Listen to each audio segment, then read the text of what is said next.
Tito Galapon, sir. And of course, to Mau, Ms. Nida Lanusa. And of course, to Dr. Aldrin Badwa of the Extension Office, to our partners, sa ating pong mga beneficiaries, sa inyong lahat, at yung ating pong staff ng Extension na nandito ngayon. Magandang umaga po sa inyo. Alam nyo po ay hindi bago sa akin ang bayan ng Gimba. If my memory will serve me right, we have established a very successful project here way back in 2008 up to 2010. Yun pong tinatawag natin na RED project, kung narinig nyo. Ang area po namin noon ay itong Ayes Lumboy, itong Bantog. So, nag-put up po kami dyan, Mayor, ng Kambingan nung araw. So, hindi ho bago sa akin ang bayan ng Gimba. At medyo kabisado ko po ang inyong mga activities sa mga farming communities ng Gimba, Nueva Ecija.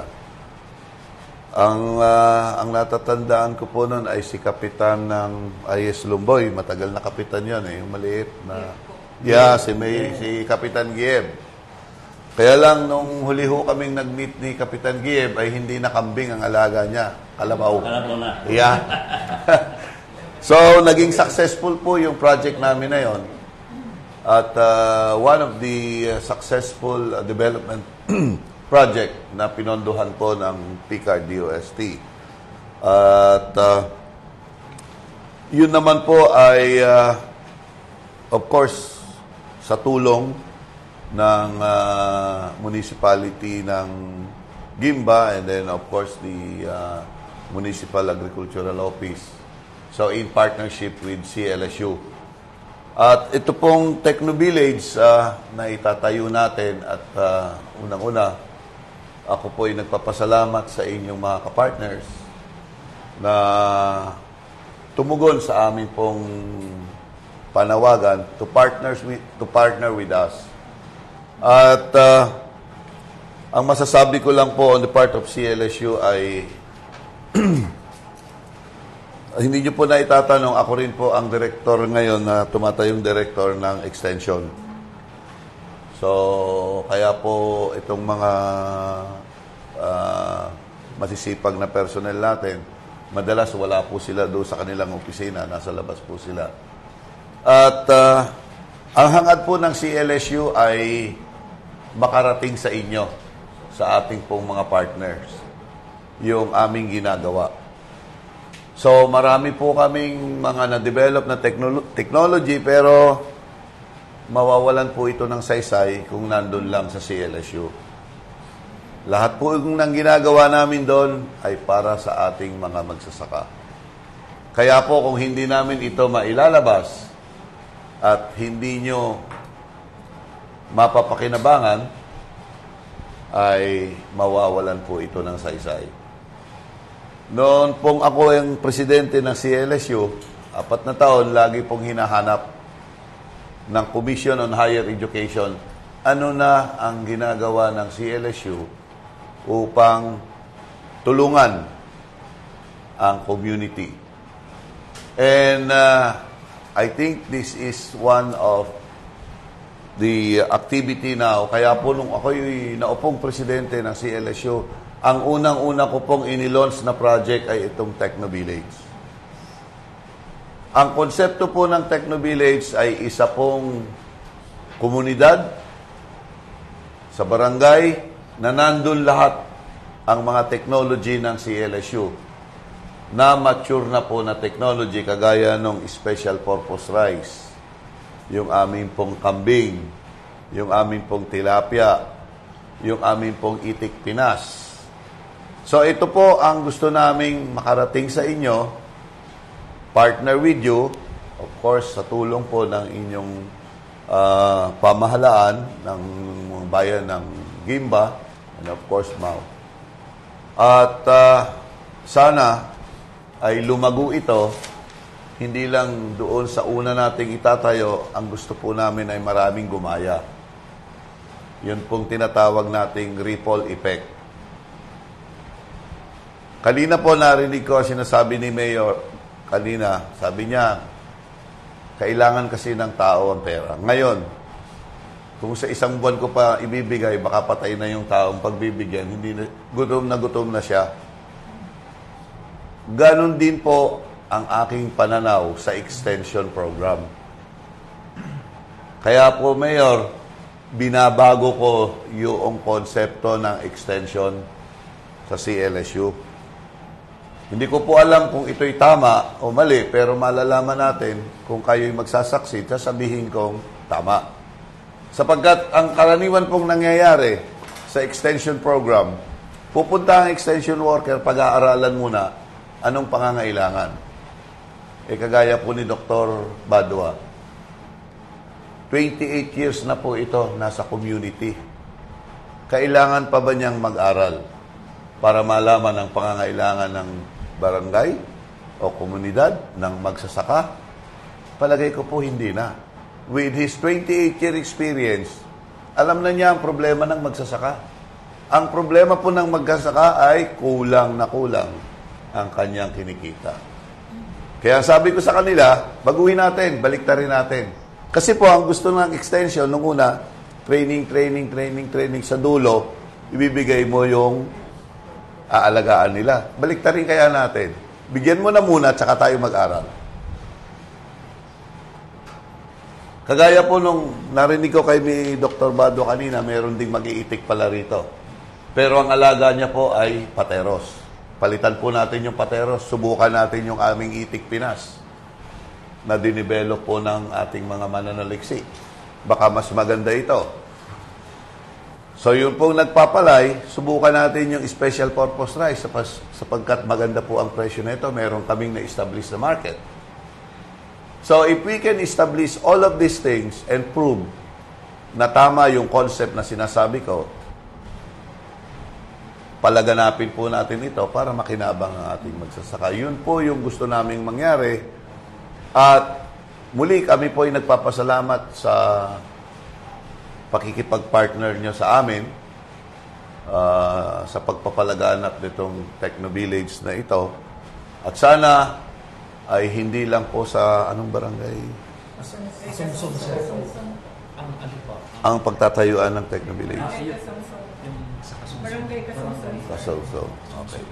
So, sana po ay dito lang mag-umpisa at marami pa po sana tayong maitayo na Techno-Village sa nearby communities para po mas maraming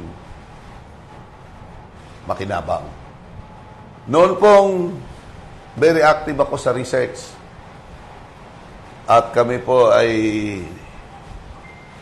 ang area po namin maliban sa Gimba ay ang Balungaw at saka Umingan, Pangasinan. Nagawa po namin ang Balungaw, Pangasinan, ang goat capital of the Philippines. Nagkaroon po doon ng isang linggong festival, goat festival ang tawag, na tinawag po namin ng GMA, tinawag namin ang ABS-CBN to feature yung mga activities. So yun po yung pangarap ko dito sa mga ginagawa namin, na sana pag talagang naging successful tayo, we have to invite media and tell them that we have this kind of project. So sana po, pagtulong-tulungan natin ito at para maging successful po. Hindi ho namin kaya itong gawin ng CLSU lang. Kailangan po namin ng kapartner. At maganda po na ang bayan po ng Gimba ay naging interesadong maging kapartner namin sa ganito pong aming mga aligay. So muli, Mayor, Ma'am Mau, maraming salamat po at sa ating pong mga partner, maraming salamat po muli sa inyo. Magandang umaga po.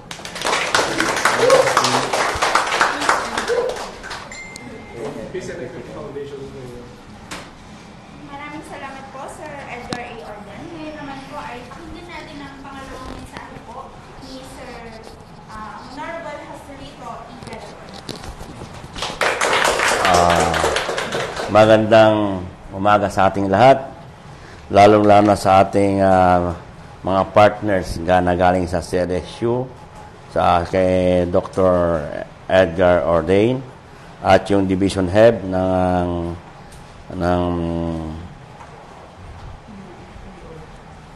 University Program Extension Office, ED, na si Aldrin Badwa, at sa ating isang partner na sa Peace and Equity Foundation.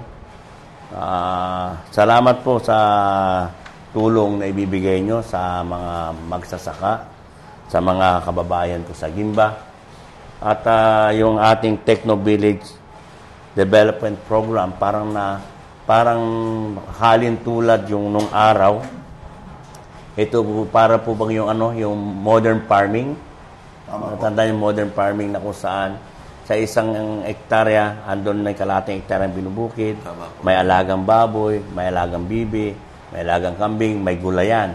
Para bang modern farming po, na lalong pinaigting ng CLSU itong Techno Village Development Program. Maganda po ang simulain ng inyong programa na nakikita ko na kayang i-adapt ng mga kababayan kong mga magsasaka dito sa bayan namin dahil kailangan nila ng karagdagang kita para gumanda ang buhay at tumaas ang antas ng kabuhayan ng aking mga bayan.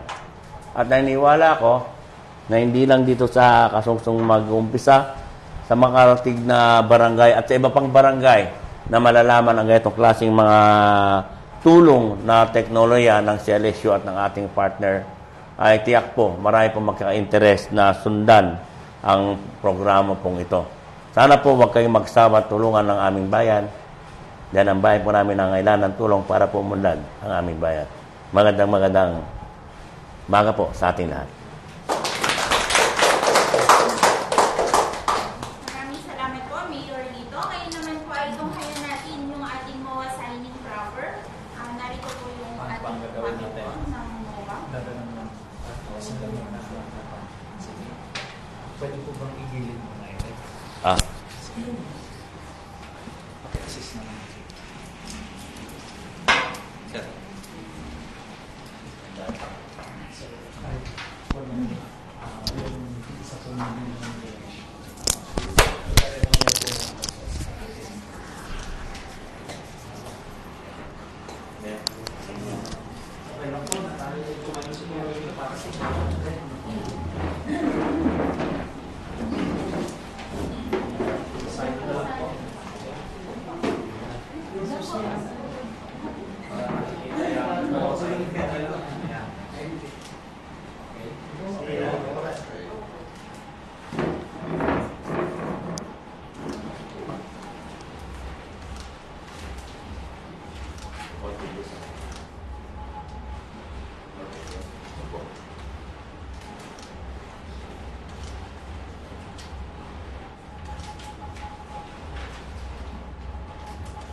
Pwede yung photo ops na rin po tayo. Pwede po bang